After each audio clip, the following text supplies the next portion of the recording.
What's up, YouTube family? Welcome back for another video. If you're new to the channel, please go ahead and hit that subscribe button. It's free. It's free. All you gotta do is strokes. I don't know why I use a T. It's not a T, it's scr. So all you have to do is scroll up, down, whatever way you need to scroll. And if that subscribe button is red, please go ahead and turn it gray, okay? Thank you. And also hit the notification bell so you'll be notified when I do post a new video. So as you can tell by the title, today I'm going to be going over how you should give report in long-term care, okay? I like to use different color pens when I take report and when I'm writing on my report sheet, because it helps me identify the important stuff I need to pass on to the next resident. And then to the next nurse, and then it also allows me to know what's important. So I'll try to use like a really bright color for things that I need to follow up on, and then I use another color so that I'll know what to tell the next nurse. All right, so first thing first, you want to let the next nurse know if that resident is alert, if they're confused.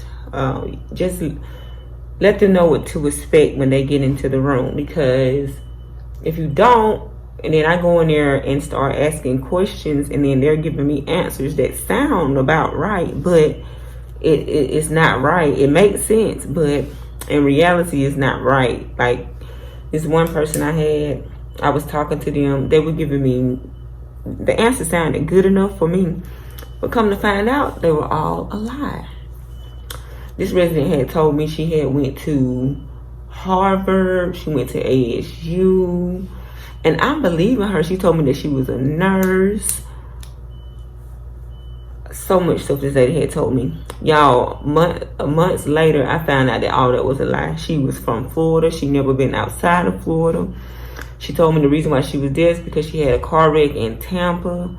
None of that ever happened, y'all. And I was so upset because I was like, I really believe this woman. So let them know if the resident is alert, oriented, confused, or whatever, off top.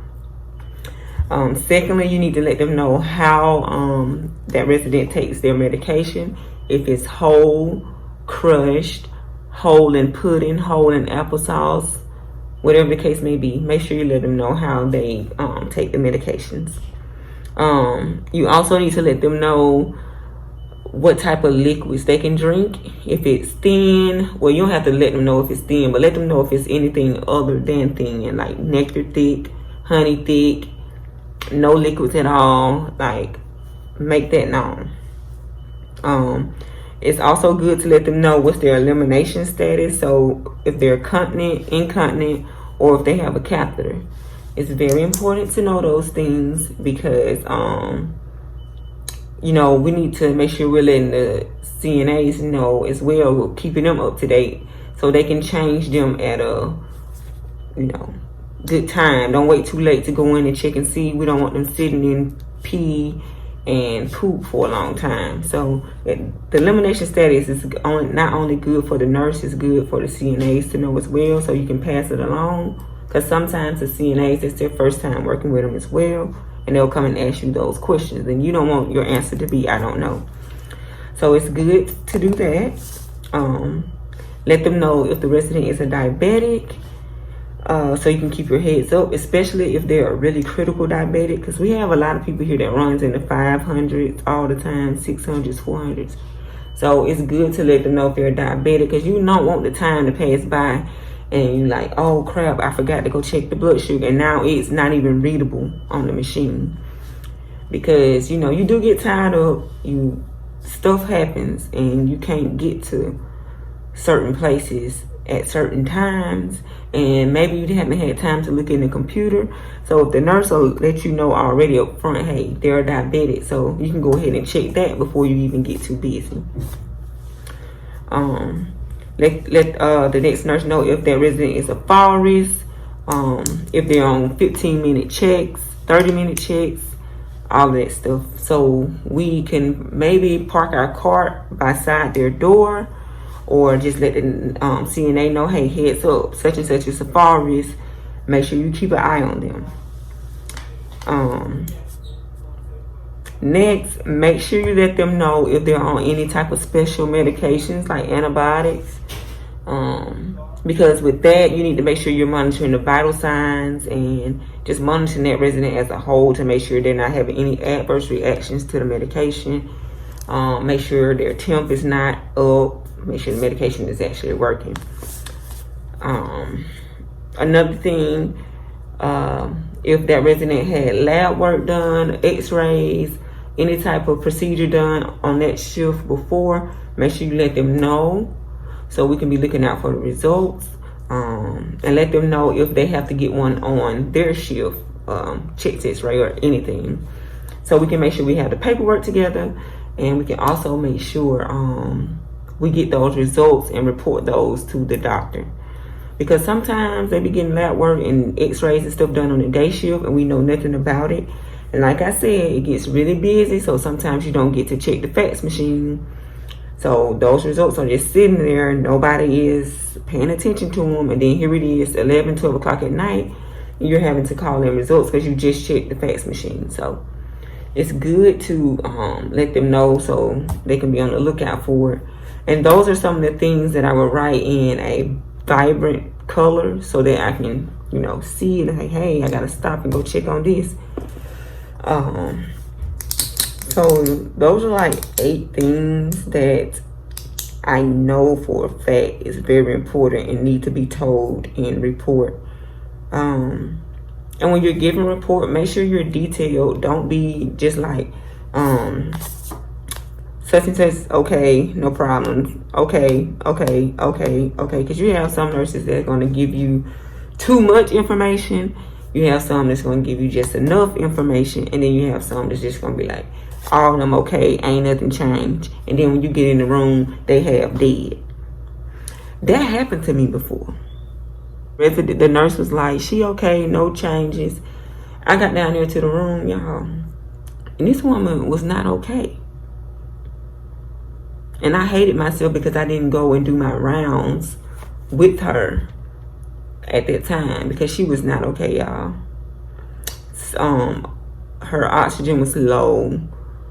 She was breathing weird. It was a lot of stuff going on. She was not okay. So be mindful or be on the lookout for nurses that just say everybody is okay and don't have nothing else to say, just okay, because that's not, no. And when they start saying, okay, I go and start asking questions, because no, you're just not about to give me just okay for an answer. Not for everybody. Okay, it's okay if you do it for like 3 people or something like that. But okay for everybody ain't okay. So yeah, just be mindful of that. And don't be the nurse, don't be an okay nurse. You know, be the one that's going to give some good detailed information so you can know what's going on. Another thing, you're going to want to let the next nurse know when you gave a PRN medication. Although it's going to be in the computer and documented in the narcotic book or whatever it may be that you give, but you still need to let them know. So if the resident sends the CNA and say, hey, such and such says she wants a pain pill, you can just look at your paper and be like, oh no, she just got one at such and such time and da da da da da. So yeah, that's another good thing to do. And okay, so you're gonna also want to let them know if that resident had an appointment that day, the results of that appointment, or if they have to go to an appointment the next day. Also, if the resident had a recent fall and they're on neuro checks, 72 hours, any of that, make sure you're passing that along because the documentation has to be completed for that. So, like I said, a lot of stuff get missed in the computer, so make sure you're just passing it along so that you can know you did your part. And if they don't do it, that's up to them, but as long as you told them, okay? Also, if the resident is on dialysis, what day, or no, you have to tell them what day they go unless they went that day. Also, check their ports, let them know what side their port is on, so we won't be doing any blood sugar checks or blood pressure checks on that arm, because sometimes if it's in the arm and they have on a long sleeve shirt, you don't know. And so it's good to tell them, because like I said again, everybody don't check the computer thoroughly like everybody. So make sure you are trying your best to pass that stuff on.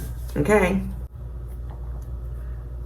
I can't really think of nothing else right now, but just keep in mind all the important stuff that you think should be passed on.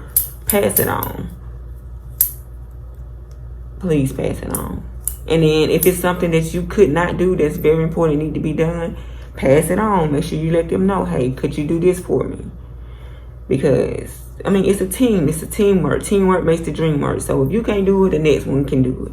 And if they can't do it, the next one can do it. But, you know, make sure it's getting done.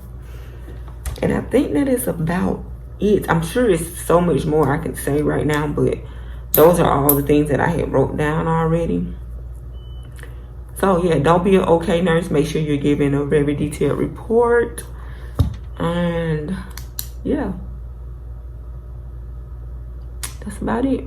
So I hope you guys enjoyed this video. Please give it a big thumbs up if you did, and even if you didn't. Don't forget to subscribe to the channel. Once again, if you're looking at that subscribe button and it's red, please go ahead and turn it gray or whatever color it turns when you click it. It's free. It's free. Subscribe, like, share the video. And you guys have a wonderful night, day, evening, whatever time it is that you're watching it. And the goal is 1,000 by December. Love you guys. Deuces.